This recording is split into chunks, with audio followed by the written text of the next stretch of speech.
Je bénis le Seigneur pour sa protection dans notre église. On allait avoir des mauvaises nouvelles hier. Alléluia. Amen. Mais Dieu sait combien il nous aime. Il ne permettra jamais ça. Une humilité, c'est faire. D'accepter les saluts, d'accepter le Seigneur. Dieu qui voit le fond de nos cœurs, il donne tout de suite le Saint-Esprit. Et cette personne-là est transformée. Amen. Et lorsque le Saint-Esprit habite dans toi, c'est là où tu vas comprendre Dieu. C'est là où tu vas connaître Dieu. C'est là où tu vas marcher avec Dieu. C'est là où les choses de Dieu deviennent délicieuses. C'est là où les choses de Dieu deviennent précieuses. C'est là où même servir Dieu devient très précieux. Mais lorsque tu n'as pas l'Esprit de Dieu dans toi, frères et sœurs, tu peux causer même des dégâts. Tu ne peux jamais comprendre Dieu, comment il opère et comment il travaille. Lorsque tu as le Saint-Esprit, tu auras aussi les yeux spirituels. Tout en toi devient spirituel. Même les yeux, tu ne feras plus comme tout le monde. Tu vas voir maintenant différemment. Maintenant, tu vas voir comme Dieu. Tu vas voir les choses comme Dieu les voit. Lorsque tu as le Saint-Esprit, tu ne marcheras plus comme tu marchais avant lorsque tu n'avais pas le Saint-Esprit. Tu vas marcher maintenant comme le Saint-Esprit marche. Comme Dieu marche. Dans la Bible, on a vu les gens qui ont marché avec Dieu. Alléluia. Amen. Frères et sœurs, pour marcher avec un fou, pour marcher avec un SDF qui pue, bien mais tu dois devenir comme lui. Parce que son odeur ne te fera plus rien. Parce que toi aussi tu pues. Pour marcher ensemble avec un fou, tu dois devenir aussi fou. Parce que sa folie ne te dérangera pas. Parce que tu deviens aussi fou. C'est la même chose avec Dieu. Tu ne peux pas marcher ensemble avec Dieu sans et pourtant devenir esprit comme lui. Il a un langage différent, c'est le nôtre. Il voit différemment comme nous. Il agit différemment comme nous. Il opère différemment, frère. Et si tu n'as pas le Saint-Esprit, les opérations de Dieu, tu ne vas pas comprendre. C'est comme Nicodème, on lui dit, tu dois naître de nouveau. Il a dit, mais comment un homme doit encore naître? C'est ça qui complique les choses aujourd'hui. Le Seigneur se présente devant cette femme samaritaine en lui demandant de l'eau. La femme samaritaine lui dit, tu ne sais pas qu'on ne sépare pas, vous les Samaritains et nous les Juifs. Alléluia. Jésus lui a dit, tu ne connais pas la personne que tu dors. Tu adores plutôt. Sont nombreux, bien-aimés. Sont nombreux. Beaucoup de chrétiens, beaucoup même de serviteurs qui n'ont pas le Saint-Esprit. Ils compliquent les choses. Ils mettent trop de charges dans les têtes des chrétiens. Nous allons lire dans le livre de 2 Timothée chapitre 3 verset 12. Alléluia. Est-ce que vous y êtes? Est-ce que vous y êtes? Est-ce que quelqu'un peut dire Amen? Est-ce que l'Église peut dire Amen? Ok. 2 Timothée 3 verset 12. Or, tous ceux qui veulent mener une vie pieuse en Jésus-Christ seront persécutés. C'est compliqué, hein? Tous ceux qui veulent vivre pieusement en Jésus-Christ seront persécutés. N'est-ce pas, c'est compliqué ça? Pourquoi celui qui a vaincu Satan, il a vaincu ses démons, il a vaincu le monde, il a vaincu la mort, il a vaincu les péchés. Et toi, tu marches pieusement en lui, mais tu es persécuté. N'est-ce pas, c'est compliqué? Il faut qu'il y ait des questions. Pourquoi je dois être persécuté? Et pourtant, je marche avec le vainqueur. Je marche avec Dieu. Je marche avec le Seigneur de gloire. Pourquoi je dois être persécuté? C'est compliqué. Deuxième verset. 1 Jean chapitre 5. 1 Jean chapitre 5, verset 19. Il est écrit, nous savons que nous sommes de Dieu. Et que le monde entier est sous la puissance du malin. Et que le monde entier est sous la puissance du malin. Dieu a donné à ces deux personnes un pouvoir, une puissance qui était au-dessus de celle de Satan. Adam et Ève avaient le pouvoir et la puissance sur Satan. Satan n'avait pas un nom à dire devant ces deux hommes. C'était l'église de Dieu, les jardins d'Éden. Dieu lui-même, le pasteur, Adam et Ève, les membres. Dieu venait le matin, il prêchait. Il venait le soir, il prêchait. Il n'y avait rien qui pouvait bloquer la communion de l'homme et Dieu. Dieu avait ce droit de mettre au monde, de s'unir. Mais pourquoi Dieu les a rendus stériles? Pourquoi Adam et Ève n'ont pas eu les enfants avant leur chute? Bien aimé, vous savez, si Adam et Ève ont eu les enfants avant leur chute, ces enfants-là devaient s'égaler à Jésus. Parce qu'ils devaient être des enfants sans péché. Ils devaient être des enfants parfaits. Voilà pourquoi Dieu les a arrêtés jusqu'à la chute. Pour que tous puissent naître sous le péché. Est-ce que vous avez compris? Alléluia. C'est pour cela, bien aimé, dans le monde, il y a plusieurs sortes de stériles. Des femmes stériles, selon la volonté de Dieu, pour sa gloire. Comme le cas de la femme de Zacharie, comme le cas de Sarah. C'est Dieu qui les a rendus stériles. Pour montrer sa gloire.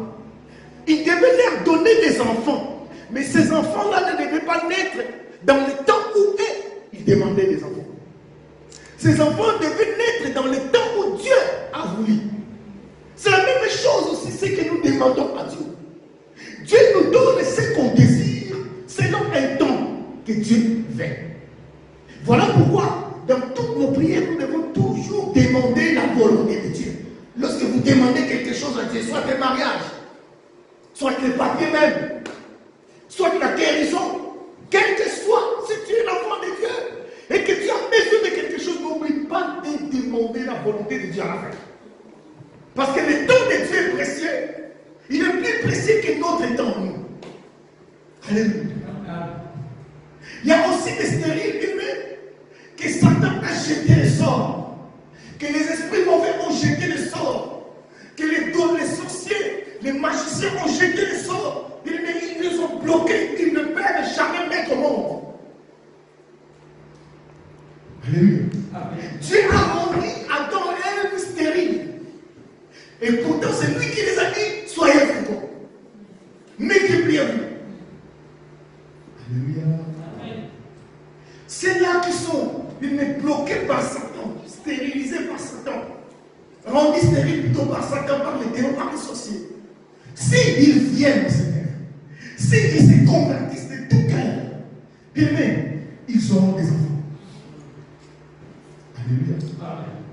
Il y en a aussi qui peuvent être stériles à cause du péché. C'est pour ça que lorsque vous êtes encore jeune, vous devez bien mener votre vie dans la piété. Parce que dans la jeunesse, lorsque vous détruisez vos vies, les conséquences arrivent après. Et vous savez, Dieu pardonne, mais les conséquences ne sont jamais enlevées. Alléluia. Bien aimé, seulement lorsque Satan a fait tomber Adam et Ève, elle était tombée enceinte. C'était dans le plan de Dieu. C'est là où Satan a pris le pouvoir qui était dans Adam et Ève. Frère, lorsque tu es enfant de Dieu, tu as un pouvoir au-dessus de Satan. C'est pas normal physiquement à croire ça. Ça ne se voit pas physiquement comme ça. C'est pour ça que j'ai dit que lorsque vous êtes enfant de Dieu, vous devez être spirituel. Parce que lorsque vous êtes physique et que vous servez Dieu physiquement comme ça, dans la chair, frères et sœurs, c'est trop dangereux. Je ne crois pas que vous allez aller jusqu'au bout. Je ne crois pas que vous allez persévérer jusqu'au bout. Parce que les choses de Dieu sont compliquées à cela qui ne sont pas spirituelles. Les choses de Dieu sont impossibles à supporter. Les choses de Dieu sont difficiles à supporter. spirituel. Mais tout devient demi-ciel lorsque vous êtes spirituel. Et vous allez agir aussi spirituellement. Alléluia. Bien aimé, c'est là où le monde entier, tout ce qui naissait sous le péché, était sous le pouvoir de l'ennemi. Jusqu'aujourd'hui, Satan avait déjà un pouvoir que Dieu lui avait donné lorsqu'il était ici. Et il a encore pris ce que Dieu avait donné à l'homme qui était au-dessus de lui. Comprenez comment il était venu. Qui était l'homme pour parler devant Satan? La Bible dit le monde entier sont sous son pouvoir. Alléluia. Bien aimé, lorsque tu as la chose de Dieu, lorsque tu as le Saint-Esprit, lorsque tu as Dieu en toi, tu vas connaître des grands combats. Satan n'a pas combattu Adam et Ève pour prendre ce qui était Adam et Ève. Bien aimé, ce qui était à Adam et Ève, ce n'était pas la présence de Dieu en eux, mais ceux qui sont en nous, c'est la présence de Dieu en nous. Il y a une grande différence. Ce que Adam et Ève étaient et ce que nous sommes aujourd'hui. Nous avons Dieu en nous. Nous avons le Saint-Esprit. La Bible dit les Saint-Esprit sont de même les profondeurs de Dieu. Qui peut sonder ton esprit, ce n'est que ton esprit. Donc le Saint-Esprit, c'est lui-même Dieu. Et c'est lui qui habite en nous. Bien, mais lorsque tu as le Saint-Esprit, tu as le pouvoir sur Satan. Tu as le pouvoir sur la maladie. Tu as le pouvoir sur la pauvreté. Tu as le pouvoir sur les sorciers, les démons, les satanistes. Voilà pourquoi si vous trouvez un pasteur qui a touché les fétiches, il n'a que le nom. Mais il n'appartient pas à notre Dieu. Il n'existe pas un pasteur qui a le Saint-Esprit qui peut toucher les fétiches. Ce pasteur-là n'existera jamais sur la terre. Jamais. Parce que c'est lui qui a le Saint-Esprit, il a Dieu. Il a le pouvoir sur toutes les choses. Il a le pouvoir sur Satan. Maintenant, qu'est-ce que Satan fait? Il vient de la même manière qu'il est venu vers Adam et Ève. Pour prendre ses pouvoirs en toi. Il peut venir au travers des tentations. Les tentations charnelles. Il peut venir au travers des péchés, surtout les péchés charnels. Voilà bien aimé. Une vraie église ne peut pas parler de la personne du pasteur. Une vraie église parle de lui-même Jésus. Et une vraie église cherche le salut des âmes. Oh, il n'y a pas de salut sans la séparation du péché et du mal. Il n'y aura pas de salut. Lorsque toi tu veux que nous puissions changer le message, bien aimé, on ne changera pas le message. Parce que Dieu nous inspire cela et parce qu'on vous aime. On veut que vous soyez sauvés. Alléluia. Le but d'un vrai pasteur est que tous les chrétiens de l'église dont il est le serviteur deviennent puissants. Non seulement qu'ils soient sauvés, mais qu'ils deviennent puissants. Que Dieu habite en eux et que ces chrétiens deviennent puissants. Frères et sœurs, ce n'est pas le nombre ce n'est pas le nombre qui fait une église de puissance. Vous pouvez être 1000, mais c'est Satan qui dirige. Vous pouvez être 2 dans une église, mais une église très puissante et forte.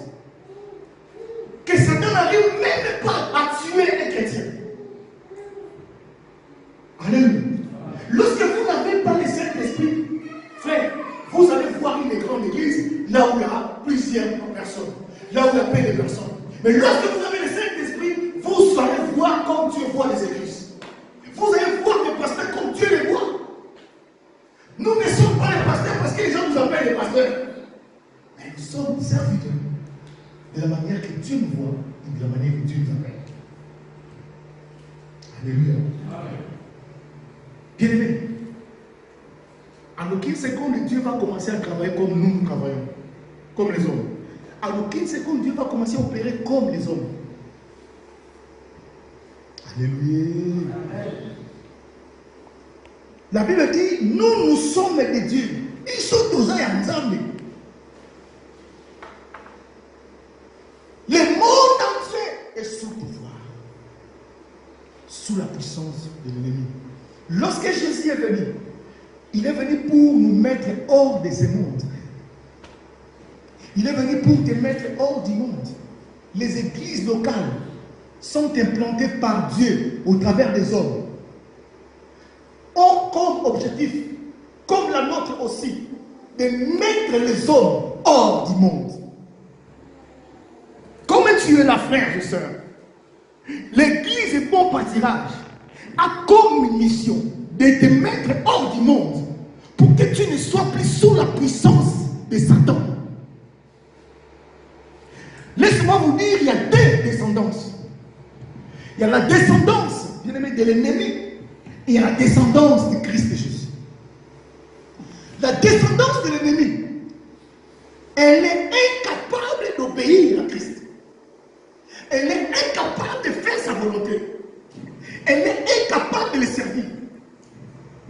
Frère, lorsque tu deviens incapable de faire la volonté de Dieu, lorsque tu es incapable d'adorer Dieu, lorsque tu es incapable de l'église, elle est incapable d'obéir à Satan.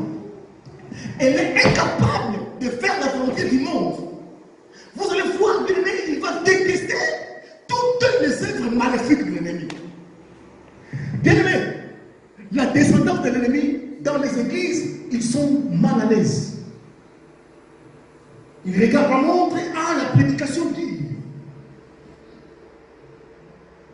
La descendance de Satan n'aime pas les églises. Si vous les voyez dans les églises, ils viennent avec un autre objectif, soit de se faire voir qu'ils s'habillent bien, soit de créer des problèmes. Ils ne viennent pas pour adorer. La descendance de Christ sont mal à l'aise dans le fait païen. La descendance de Christ, ils sont mal à l'aise devant les péchés. Comme nous sommes là, l'un de nous fait partie de la ligne des descendances. Une autre descendance sera condamnée, jetée en enfer. Et une autre descendance passera son éternité avec Dieu. Lorsque tu deviens descendance de Christ, bien aimé, c'est là où le combat commence. Mais lorsque tu es descendance de Satan, Dieu ne te combattra jamais. Dieu n'est pas un combattant. Mais il combat ceux qui viennent le combattre. Alléluia. Mais ceux-là qui sont de l'autre côté, Dieu combattit. Il combattit. Il les cherche par la prédication. Il les cherche par des enseignements.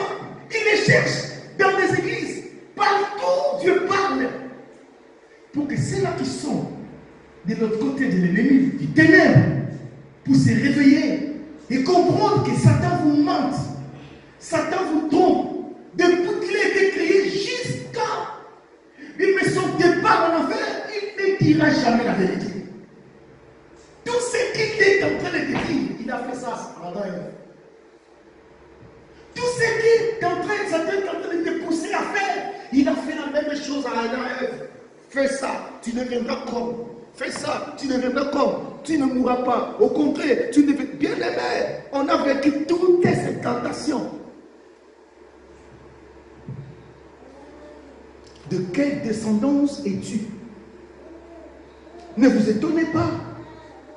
Si vous voyez quelqu'un qui cause des troubles dans les églises, frère, quelqu'un qui a le Saint-Esprit, c'est quelqu'un qui est la postérité du Christ, va causer des dégâts dans son église. Impossible.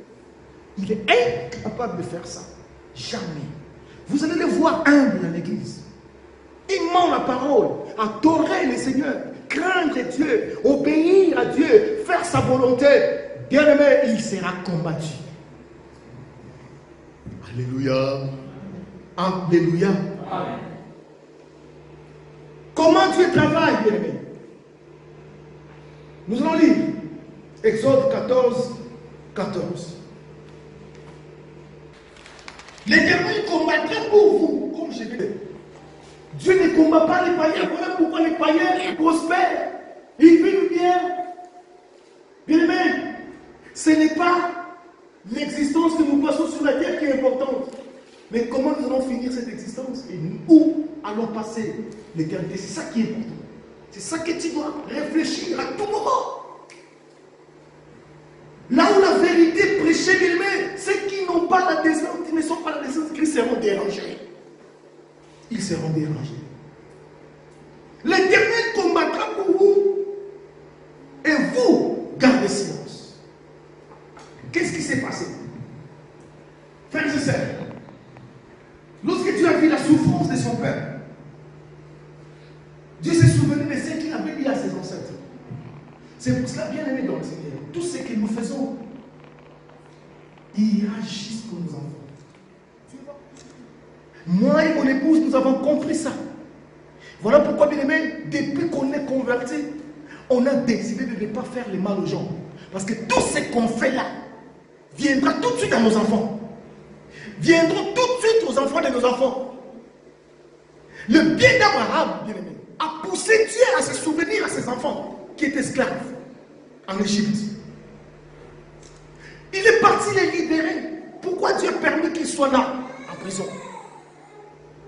Parce que la Bible dit dans toutes les circonstances, nous devons rendre gloire à notre Dieu. Normalement, ce n'était pas une situation, une circonstance à avaler. Nous qui sommes ton peuple, pourquoi demeurer dans la souffrance comme ça, dans l'esclavagisme? Frère, vous savez qui était Pharaon? Pharaon était Dieu. En Égypte et dans le monde entier, tout le monde tremblait. Ils adoraient Pharaon. Et Dieu pouvait montrer au monde entier que Pharaon n'est pas Dieu, c'est une créature. Comment Dieu pouvait le faire si ce n'est qu'en faisant entrer son peuple là-bas? Parce que le peuple de Dieu présente Dieu. Lorsque le peuple de Dieu entre dans un endroit, c'est Dieu qui entre là-bas. Vous comprenez? Pour neutraliser la force de Pharaon, pour montrer au monde entier que Pharaon n'était pas Dieu, il faut que le peuple de Dieu entre là-bas. Et bien aimé, si le peuple de Dieu entrait là-bas et que Pharaon ne les touchait pas, Dieu ne pouvait pas faire quelque chose à Pharaon. La Bible dit que la malédiction sans cause n'a pas d'effet. Il faut qu'il y ait une cause. Voilà pourquoi, lorsque Pharaon a touché les enfants d'Israël, Dieu a eu la cause. Voilà pourquoi nous sommes touchés, nous qui sommes des enfants de Dieu. Et ceux qui nous touchent ne savent pas que Dieu cherche une cause. Dieu cherche une cause. Alléluia. Frères et sœurs, il y a les degrés de cause aussi. Il y a les causes de 3 jours, de 2 jours. Bien, mais la frappe aussi, ce ne sera pas la même chose. Amen. Si l'esclavage des enfants d'Israël durait seulement 1 mois, Dieu n'allait pas neutraliser Pharaon entièrement. La dureté de l'esclavagisme, c'était le prix, bien aimé, de la destruction totale de Pharaon et de son armée. Toi qui pleures lorsqu'on te combat, toi qui envoies les feux à ceux qui te combattent, toi qui fais des retours expéditaires à ceux qui te combattent, frères et sœurs, il y a le travail de Dieu et il y a notre travail aussi. Ce qui est dangereux, si tu entres dans le travail de Dieu, ne fais pas ce que Dieu doit faire. Toi, fais que toi tu devais faire et laisse Dieu faire aussi ce qu'il devait faire. Yes. La Bible dit la vengeance, c'est à notre Dieu, c'est pas à nous. Et nous avons un esprit de compassion. Nous sommes serviteurs pour que les mauvais soient sauvés. Si les mauvais étaient convertis, ils n'allaient pas nous faire ce qu'il nous faut. Alléluia. N'est-ce pas, le Seigneur est venu pour les pécheurs? N'est-ce pas, nous sommes pasteurs pour les pécheurs? Et si les pécheurs nous combattent, nous devons compatir. Il y a 2 personnes différentes. Ceux qui nous combattent et ceux qui cherchent à détruire. Il y a des Judas et il y a des Thomas. Des Thomas méritent le pardon. Des Thomas méritent notre compassion. Mais des Judas, bien aimés, que Dieu les envoie du feu ou pas, Dieu les détruira. Les Judas, c'est là qui se lèvent pour détruire l'œuvre de Dieu. C'est là qui se lèvent pour détruire les noms de Dieu. Insulter un pasteur, ça peut passer. Dire des mensonges, ça fait cher. Oh, et que c'est faux, ça passe. Mais chercher à détruire un enfant de Dieu, c'est chercher à détruire Dieu. Et ça ne passe pas. Même si l'homme de Dieu demande pardon, bien aimé, Judas n'avait pas le droit de pardon. Alléluia. Lorsque Pharaon touchait les enfants de Dieu, c'est Dieu qui l'avait touché. Et à cause d'Abraham, Dieu a décidé de détruire l'idolâtrie dans le monde. Lorsqu'il les a fait sortir maintenant, c'est pour ça que je te dis, moi, toi qui es ici, enfant de Dieu, toi qui m'écoutes en direct, de près, de loin, et que tu es sûr, parce qu'un enfant de Dieu sait qu'il est enfant de Dieu. Celui qui ne l'est pas aussi, il savent qu'il n'est pas un enfant de Dieu. Même nous, les serviteurs de Dieu, tu peux prêcher, tu peux être pasteur, connaître la Bible de A à Z. Frère, ils le savent, ceux qui ne le sont pas, ils le savent qu'ils ne sont pas les serviteurs de Dieu. Ils le savent. Alléluia. Ne vous tracassez pas. Voilà pourquoi le Seigneur était tranquille, comme les Français disent tranquille. Lorsqu'il disait, il sortait avec Marie de Magdala, il avait l'esprit de Belzéboul, il avait un démon par-ci par-là. Jésus était tranquille. Tout le monde sont quittés lorsque Jésus a dit, vous devez manger ma chair, boire mon sang pour que vous soyez sauvés. Les gens disent, toute l'église est partie. Il avait une église de 70 personnes à part les 120 personnes plutôt. Son église était 120 personnes, à part la foule. Mais ce qui était vraiment membre effectif, c'était 120. Par la puissance de la parole qui était due, bien aimé, les 112, les 100 combien? Les 108 sont partis. Ils sont restés que 12. Bien aimé, Jésus avait le Saint-Esprit à donner. Il avait le Saint-Esprit à donner à son église. Maintenant, il faut aller au moulin. Pour aller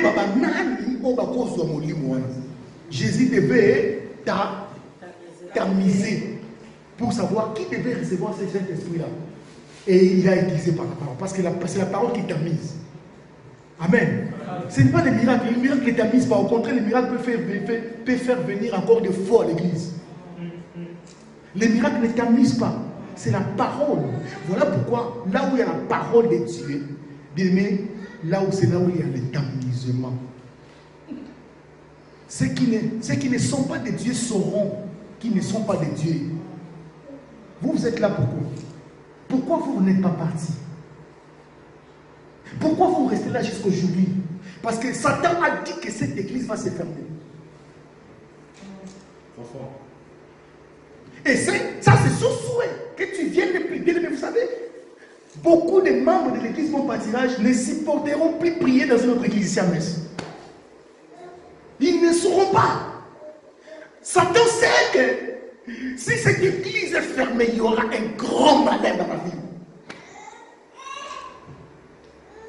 Les 12 qui sont restés, il les a aussi tamisés. Jusqu'à ce que ils sont restés 11. Les 11 qui sont restés, il les a aussi tamisés après sa résurrection. Ils sont restés 10.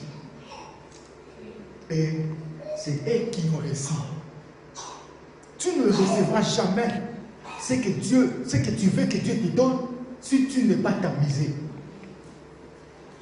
Vous croyez que Dieu c'est le pasteur qui donne 100 talents.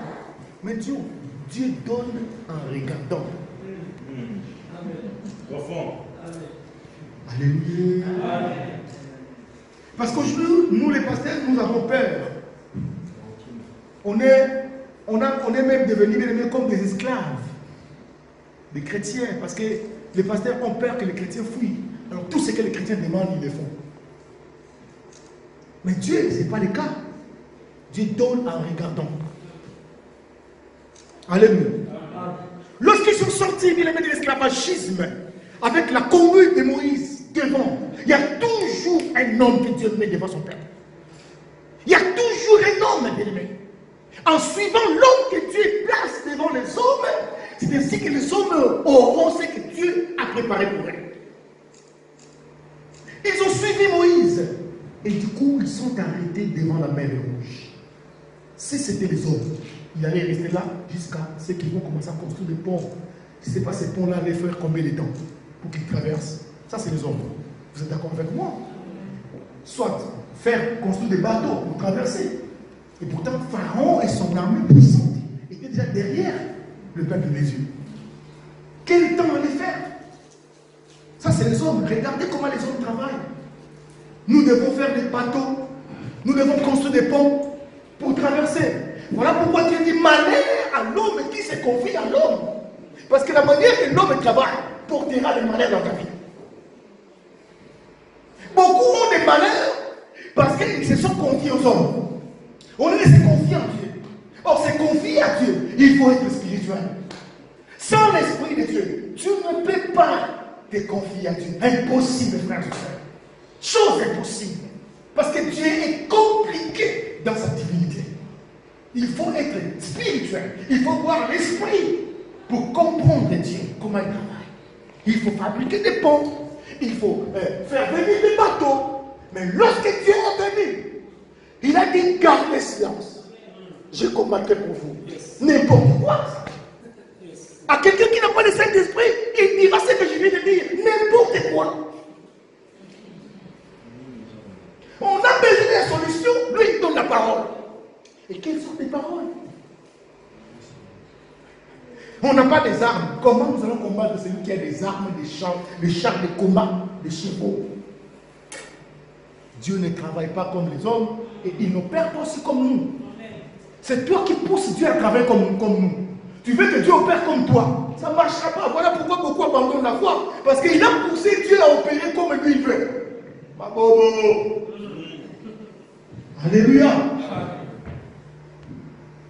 Frère, les enfants d'Israël commencèrent à crier, oh Moïse, bien-aimé, Dieu a fait descendre le feu pour bloquer la marche des pharaons et des enfants d'Israël. Oh, Dieu préparait la chute. Vous qui êtes combattus, toi qui es combattu, tu pleures dans ta chambre. Tu dis, oh, je suis foutu, mais Seigneur, tu es où là? Moi, je te crains. Tu es mon papa, je dis que toi, tu le sais. Je n'ai pas d'autres. D'autres ont des fétiches. D'autres font ça. Mais moi, je veux que toi, c'est toi qui t'attends. Mais pourquoi ça? Ah bon? Toi, tu veux que tes ennemis demeurent avec toi. Tu ne sais pas que les combats, c'est le préparatif de Dieu pour le détruire. C'est le préparatif de Dieu, non seulement pour détruire tes ennemis, mais aussi pour te lever. Lorsque les combats arrivent, frères et sœurs, les combats ne viennent jamais en vain. Les combats viennent parce que l'élévation est là.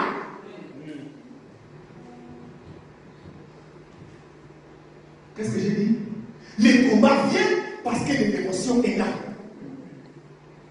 Dieu voulait élever un peuple dans le monde entier. Jusqu'aujourd'hui, Bécanaïou a rappelé au monde entier cette date. Le premier ministre israélien, pas même 2 mois passés, il a rappelé en pleine télévision israélite au monde entier. C'est une date que nous parlons aujourd'hui. Il a dit, n'oubliez pas ce que tu as fait à la mer Rouge, ce que tu as fait à Pharaon et son armée. Nous sommes ce peuple-là. Nous ne sommes pas notre peuple. Nous sommes les mêmes peuples là. Et ce Dieu n'a pas changé. Si vous voulez nous combattre, sachez que vous allez combattre celui qui a combattu, qui a neutralisé Pharaon et son armée. Dieu a voulu élever ce peuple. Bien aimé, aujourd'hui nous appelons les États-Unis la grande puissance. C'est faux. C'est Israël qui est la grande puissance mondiale. Je vous dis, parce que les États-Unis ont perdu Israël. Le monde entier ont perdu Israël. À cause de leur Dieu. Ce n'est pas à cause de leur fétiche, mais à cause de l'Éternel. Le monde entier ont perdu Israël. Ils ne participent pas aux choses du monde. C'est un peuple mis à part. Bien que nous avons notre Israël spirituel qui est l'Église. Comprenez bien, mais ces peuples-là, physiquement, bien, mais ils sont les enfants d'Abraham. Physiquement, biologiquement. Nous sommes les enfants d'Abraham spirituellement. Mais ils sont les enfants d'Abraham biologiquement. Dieu a dit, les enfants d'Israël, les Égyptiens que vous voyez là, Pharaon, son armée, tout ça, leur force, là, que vous voyez là derrière vous, je vous garantis, vous les verrez. Ça, ce n'est pas n'importe quoi ça. C'est pour ça que je vous dis, Dieu ne travaille pas comme les hommes. Et si tu n'as pas le Saint-Esprit, bien-aimé, ce n'est pas venir à l'église qui est primordial, mais c'est de se convertir et chercher à avoir le Saint-Esprit qui est primordial. Parce que si tu n'as pas le Saint-Esprit, les choses de Dieu, bien-aimé, ça va devenir compliqué.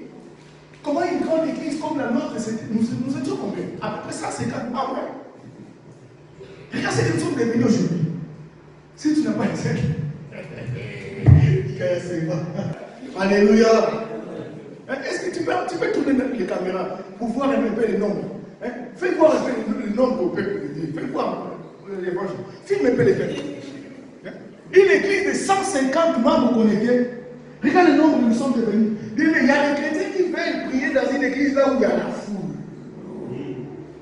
Oh, dans une église du Seigneur Jésus-Christ, Dieu va, plutôt, Satan va envoyer ses acolytes. Un pour faire tomber les pasteurs, pour qu'ils puissent prendre l'église en otage. Soit par l'argent, soit par la publicité, soit par un pouvoir mystique. Amen. Parce que les pasteurs dans une église locale, Dieu lui donne l'autorité de la protection de Dieu aux membres. Et si le pasteur n'est pas spirituel, les membres ne seront pas couverts. Parce que dans une église locale, il y a des membres qui sont enfants de Dieu, il y a aussi des membres qui ne le sont pas. Ceux qui sont enfants de Dieu sont couverts automatiquement par le Saint-Esprit. Mais c'est là qu'ils ne le sont pas. Peuvent les toucher. Et lorsque ces acolytes, les envoyés de Satan arrivent dans une église locale, ils viennent pour détruire. Ils vont partir jusqu'à la destruction. Maintenant, si le Saint-Esprit combat pour cette église, c'est eux qui vont fuir avant. Jésus a vaincu Satan. Non seulement il a vaincu les démons, non seulement il a vaincu aussi les autorités, les principautés. Il a vaincu aussi tous les sorciers. Il a vaincu la mort. Maintenant, lui, il est vainqueur. Regardez bien les choses de Dieu. Lui, il est vainqueur. Il était crucifié. Non seulement crucifié, Jésus était mis sur la croix, vous le savez. Lorsque la Bible dit que c'était une mort honteuse, ça dit beaucoup. Il était mis sur la croix, crucifié. Bien aimé, c'est les vaincus, ceux qui ont été vaincus, ils étaient là, ils regardaient le vainqueur. En bonne santé, debout. Frère, qui peut comprendre les cinq victoires du Seigneur? En regardant la deuxième physique, vous allez dire que c'est Jésus qui a été échoué. C'est Jésus qui a été vaincu. Mais c'est lui qui a vaincu. Il était crucifié. Dénudé devant sa mère biologique. Un jeune homme de 33 ans, après le premier match avec évangéliste Miguel. Maintenant, à l'époque, vous savez, les peaux blanches vieillissent plus que nous. Lorsque tu vois un homme de 33 ans, c'est déjà comme un vieux. Dénudé devant sa mère biologique. Et toi, tu appelles si tu me dis qu'il a vaincu. Devant un homme qui n'a pas l'esprit, il peut te chiffrer. Voilà pourquoi le pape qui n'a pas l'esprit de Dieu a dit que Jésus avait échoué. Amen. Si vous regardez ce qui s'est passé dans notre église, vous allez dire que nous avons échoué. Mes frères, regardez très bien dans les yeux spirituels. Vous allez voir comment cette église est costaud. Là où sont partis ces envoyés de Satan, ils le savent qu'ils ont échoué, ils donnent l'échec puissant. Bien, quelques jours après, les résultats de la victoire du Seigneur Jésus-Christ commencèrent à se manifester. Jusqu'aujourd'hui, bien aimé, tu peux te mettre devant quelqu'un qui a fait 12 ans. Les médecins ont dit que c'est fini pour toi. Toi, tu le prends. Tu dis au nom de Jésus, tu es guéri. Il est guéri. N'est-ce pas les résultats de la victoire du Seigneur? Les sorciers du monde entier viennent t'attaquer. Les sorciers de ta famille viennent t'attaquer. Les démons, les satanistes, ils viennent t'attaquer. Toi, tu dors, tu ronfles la nuit. Ils viennent, ils ne voient pas un homme, mais ils voient un feu tout autour de toi. Ce sont des résultats de la victoire de Jésus. Dans le plan de l'ennemi, je devais mourir en Angola comme je suis parti, comme quand je vais partir en Angola. Dans leur plan, ce qu'ils ont planifié. Vous savez, Satan, c'est un grand menteur. Il a ses acolytes qui, de toutes les façons, il ne viendra pas. Il va mourir. Et aussi, sans bien se contrôler, il vient vite les délire. En 4 jours, il mourra. Moi,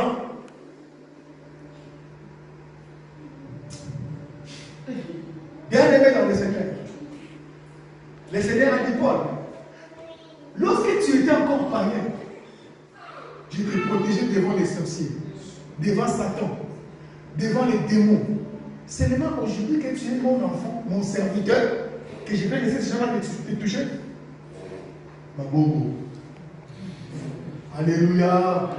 Frère, Dieu n'éternel pas comme toi. Ce qui te complique aux choses de Dieu, parce que tu n'es pas encore spirituel. Tu n'es pas encore spirituel parce que tu ne veux pas l'être. Tu ne veux pas le devenir. Et toi, tu penses que ça va te payer. Au contraire, tu vas le regretter. Et puis, il faut faire attention parce que la mort peut te surprendre subitement. Il faut aller demander ceux qui sont morts. Il y a un frère qui a une addiction de voir ceux qui sont morts dans le péché, ceux qui sont morts sans Jésus.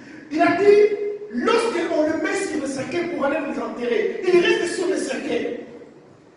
Il pleure. Il supplie Jésus, viens me sauver. Il attend ses familles pour ne pas l'aller les enterrer. Personne ne voit. Beaucoup pensent qu'ils vont se convertir après la mort. Voilà pourquoi d'autres disent que non, je ne viens plus dans cette église parce que vos prédications ne nous plaisent plus. Nos prédications, bien aimé, les prédications qui sont prêchées ici, c'est la parole de Dieu. Quelles que soient les personnes qui prêchent ici, lorsque tu méprises les prédications, c'est Dieu que tu méprises. Tu vas les regretter au moins que tu t'es converti. Alléluia. Amen. Les Égyptiens que vous voyez là derrière, vous les verrez plus. N'importe quoi. Bien aimé. Il n'y avait que 3 personnes qui croyaient à ça. Vous connaissez les personnes qui croyaient à ça? C'était qui? Moïse, Josué et Caleb. Bien aimé, la preuve a mis tout le monde sont morts dans les heures. Parce qu'ils ne croyaient plus. Comment tu peux croire à ça? Comment tu peux croire à ça? Qu'est-ce que Dieu t'a donné comme parole qui est compliquée et que tu ne crois pas?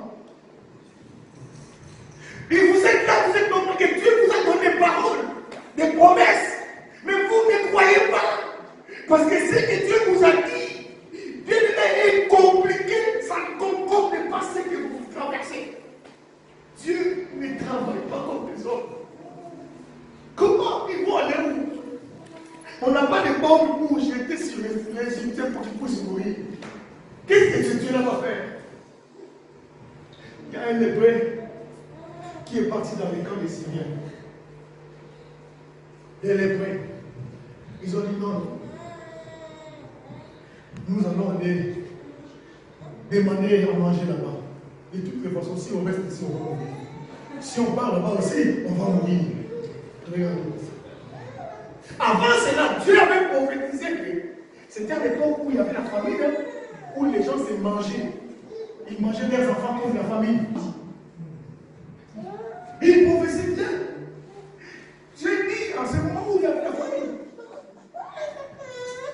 Bien, mais l'essence qui était, le litre d'essence qui était 1 euro est devenu 5 euros. Mais le prophète dit, les jours qui viennent, l'essence va retourner à 3 centimes. Et on m'a dit, même si Dieu fait sortir des tuyaux d'essence, cette affaire n'arrivera jamais. Si toi, si tu étais là, tu allais être avec lui. Combien de Congolais qui ne croient pas que les Congolais peuvent devenir cœur plus mondial? Ils ne croient pas ça. Et c'est 2 personnes. Comment? Les prêtres sont partis à Assyrie. Ils ont trouvé que les Assyriens se sont enfouis. Dieu a fait tomber des bruits comme des tonnerres. Et lorsqu'ils ont entendu ça, ils ont dit, ça c'est les chats d'Israël, ils arrivent. Fouillons avant qu'ils viennent nous tuer tous. Ils sont enfouis, ils ont laissé tous les biens. Les bruits là ont commencé à bouffer, à manger, à manger. Après, ils ont dit, ça c'est pas bien ce qu'on fait, nous sommes faire. Nous devons aller dire au roi qu'il n'a pas de nourriture. Amen. Bien, regarde le cœur. Alléluia.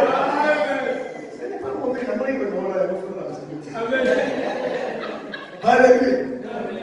Bien aimé dans le Seigneur. Si tu n'as pas le Saint-Esprit, les choses de Dieu vont aller. Comment les mecs vont les Égyptiens, ils vont aller où?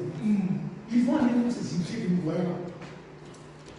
Mais le roi est parti à Syrie, ils ont pris tout à manger.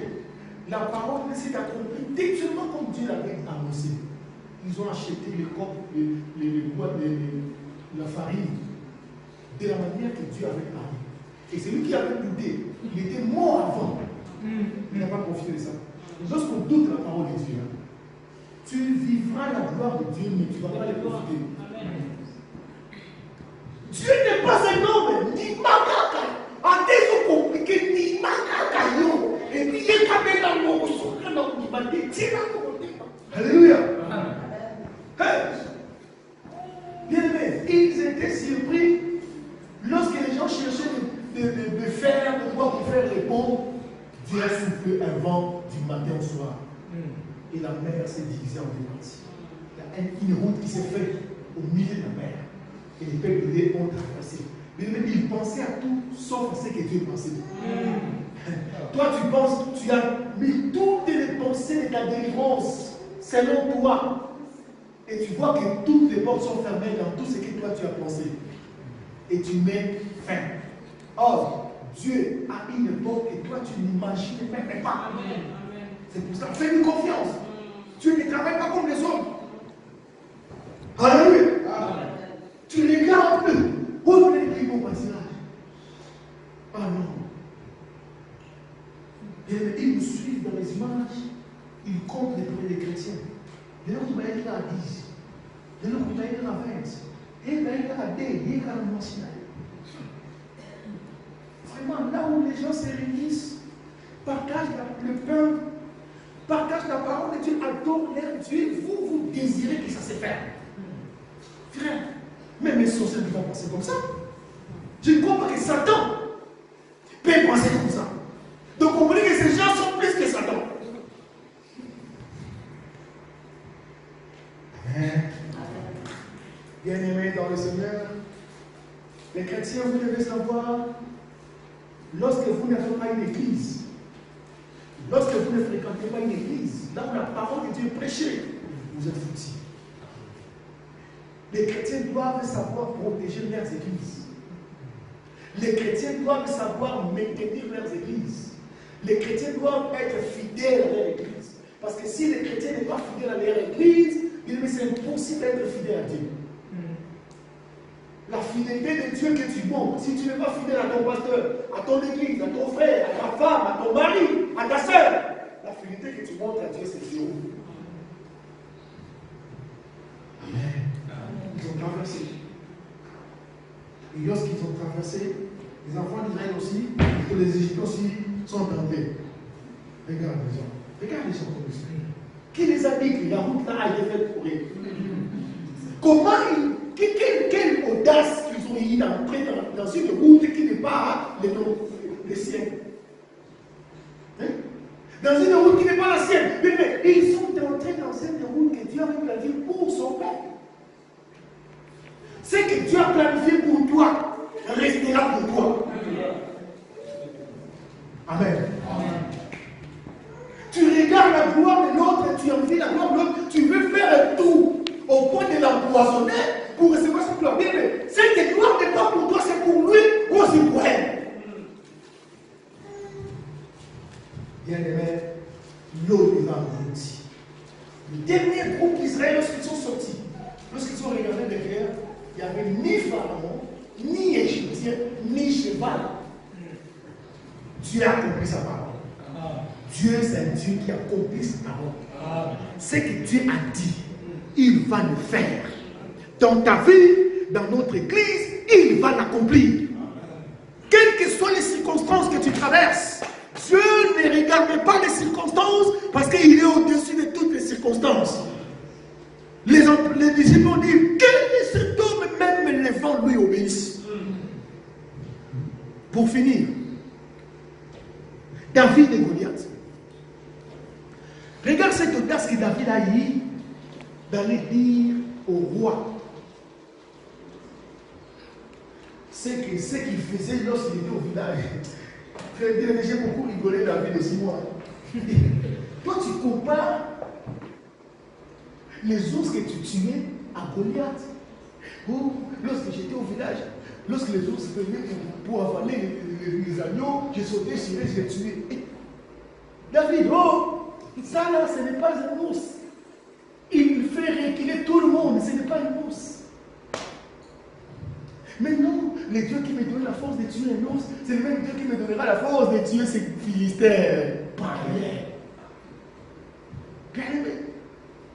Ses frères ont dit à David, mais toi tu es fou quoi? Qui t'a dit de venir ici? On te connaît. Tu es trop turbulent. Rentre là-bas au village. Si tu n'as pas l'esprit de Dieu, les choses de Dieu vont devenir compliquées. Quel courage David peut prendre. Amen.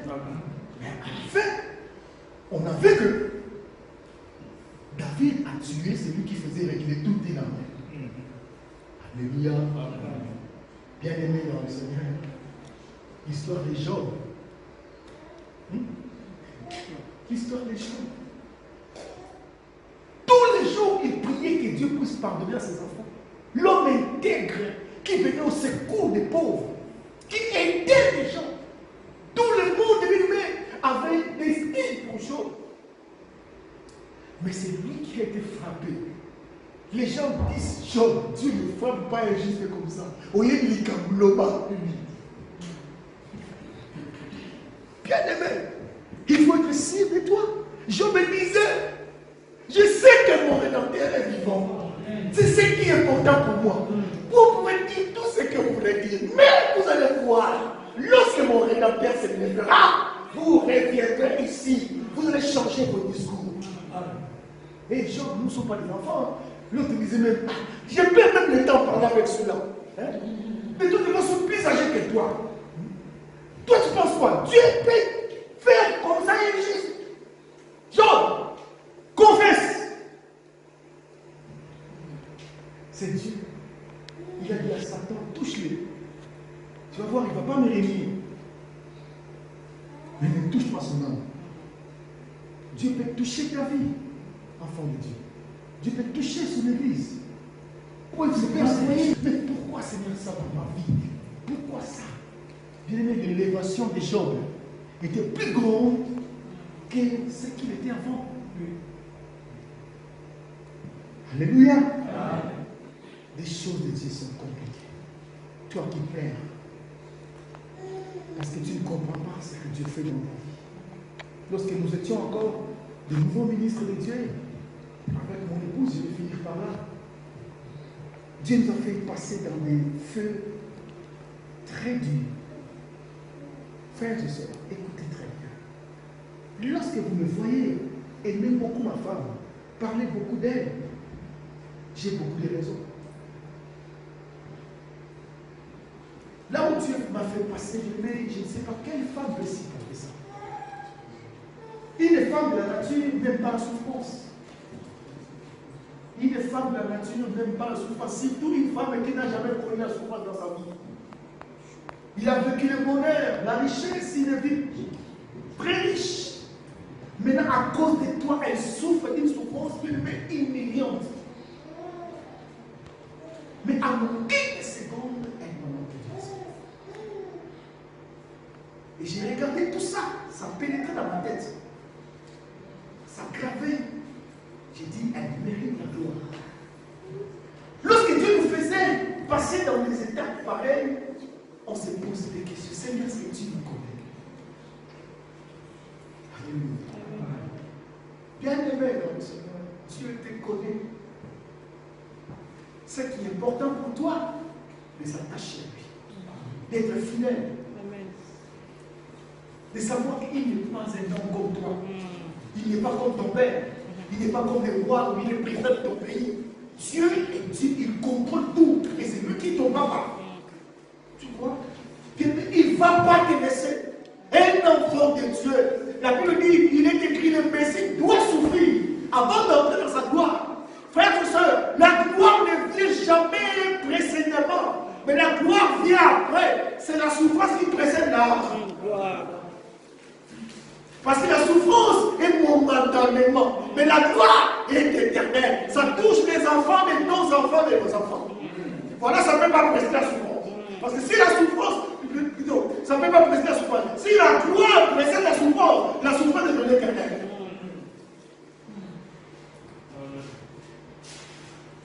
Réjouis-toi, au point que tu n'es pas enfant de Dieu, au point que tu n'es pas serviteur de Dieu. Mais si tu l'aimes, tu es t'encourage, quel que soit ce que tu traverses. Voilà pourquoi je ne pleure jamais.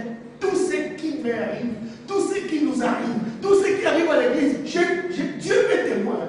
Demandez à ma femme, mais pourquoi toi tu n'es pas triste?